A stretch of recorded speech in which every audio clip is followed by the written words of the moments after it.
Mana bir hozir mijozimizning oshxona mebellarini bitirdik. Hozir obzor qilib beraman. Bir ko'rib baho berasizlar. Qani, boshladik. Xo'p.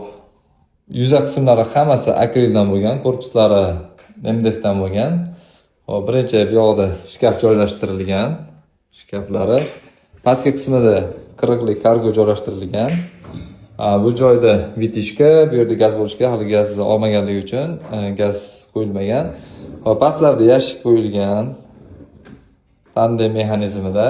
Hop, bu yerda hamma mexanizmlar turetskiy mexanizm qo'yilgan.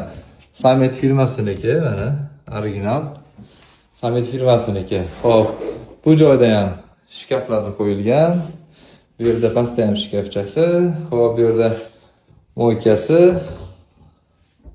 Hop bu yerda Aventus qo'yilgan, Aventus mexanizmi Blumdiki qo'yilgan. Mana eshiklari ham katta qo'yilgan. Mexanizmlari Blum bo'lgan bunisida. Hop, endi buni yopilishini ham bir ko'rsanglar bo'ladi. Mana yopilishlari o'ta ideal. Hop, bu joyda duxovka, mikrovolnovka joy qo'yilgan, bu yerda bemalol shkaf, narsalar qo'yish uchun kattaroq joylar qo'yilgan. Bu joyda hali ham qo'yilmagan. Bu joyda bo'lsa yana tandem mexanizmi bilan qo'yilgan yashik. Hop, bu yerda kichkinagina shkafchasi bor. O'zi kargoni bu tarafga qo'yamiz dedik, yo'q, menga kattaroq kargo qo'yib beringlar degan uchun kattaroq kargoni mana bu joyga qo'ydik.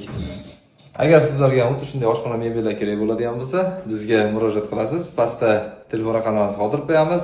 Obuna bo'lish esingizdan chiqmasin. Mayli, sog' bo'linglar.